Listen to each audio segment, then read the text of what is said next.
नेहमीपेक्षा थोडी वेगळी, चमचमीत, रस्सेदार आणि कोणतंही वाटण न करता जर तुम्हाला वांग्याची भाजी बनवायची असेल तर ही दही वांग्याची भाजी तुम्ही बनवू शकता. भाजी बनवण्यासाठी मी इथे छोट्या आकाराची वांगी घेतली आहेत. वांगी स्वच्छ धुवून त्याच्याशी लांब आकाराच्या फोडी बनवून घेतल्या. वांगी चिरल्यानंतर ती पाण्यामध्ये टाकली नाहीत, तर त्यावर लगेचच मसाले लावून घेतले. छोटा पाव चमचा हळद, पाव चमचा मिरची पावडर, पाव चमचा मीठ, 1 चमचा तेल एकत्र करून वांग्याच्या फोडींना लावून घेतलं. तेल घातल्यामुळे वांग्याच्या फोडींना मसाले छान चिकटून बसतील. वांग्याच्या फोडींना मसाले छान कोट झालेत. आता या वांग्याच्या फोडी फ्राय करून घ्यायचे आहेत. त्यासाठी कढईमध्ये 2 चमचे तेल गरम करून घेतलं आणि त्यामध्ये ह्या वांग्याच्या फोडी घातल्या.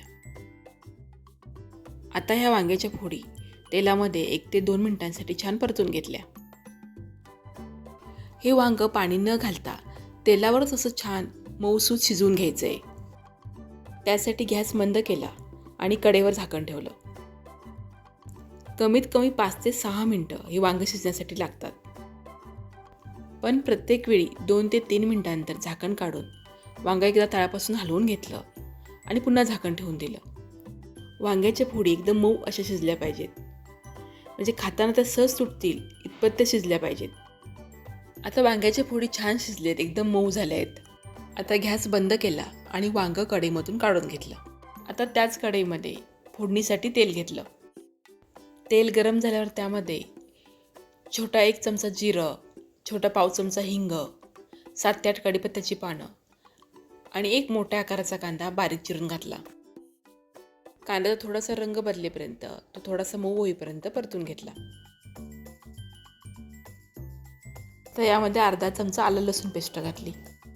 लसूणचा थोडा कच्चेपणा कमी होईपर्यंत कांद्याबरोबर परतून घेतली. लसूण परतून झाला की कांद्यामध्ये 1 चमचा बेसन घातलं. बेसनमुळे भाजीला छान दाटसरपणा येतो.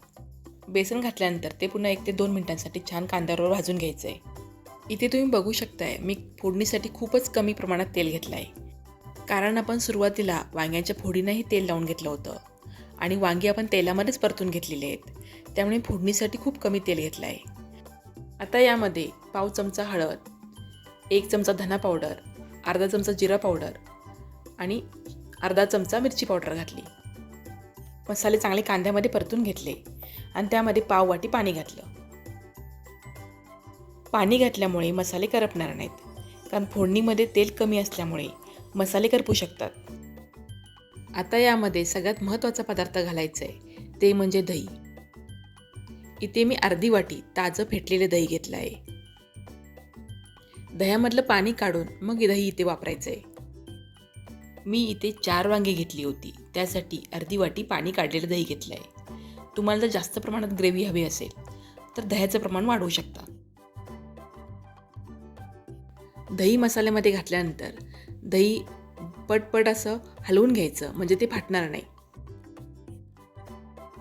दही आपल्याला जास्त वेळ शिजवायचं नाही आहे, फक्त छान मसाल्यामध्ये मिसळून घ्यायचं आणि थोडीशी उकळी यायला सुरुवात झाली की त्यामध्ये फ्राय केलेली वांगी घालायची. त्याबरोबरच चवीनुसार मीठ आणि बारीक चिरलेली कोथिंबीर घालायची. आता आपण सुरुवातीला वांग्याला मीठ लावलेलं आहे, ते लक्षात ठेवून इथे फक्त ग्रेव्हीसाठी आपल्याला मीठ घालायचं आहे. आता वांगी ग्रेव्हीमध्ये छान मिसळून घ्यायची आणि सगळ्यात शेवटी या भाजीमध्ये 1 चमचा कसुरी मेथी घालायची. म्हणजे आपली चटपटीत, रस्सेदार, झटपट बनणारी वांग्याची भाजी तयार. ही भाजी बनवण्यासाठी फक्त 8 ते 10 मिनटं लागतात. एकदा ही भाजी नक्की बनवून पहा. तुम्हाला ही भाजी कशी वाटली मला कमेंट करून नक्की सांगा. व्हिडिओला लाईक आणि शेअर करा. चॅनलवर नवीन असाल तर सबस्क्राईब करा.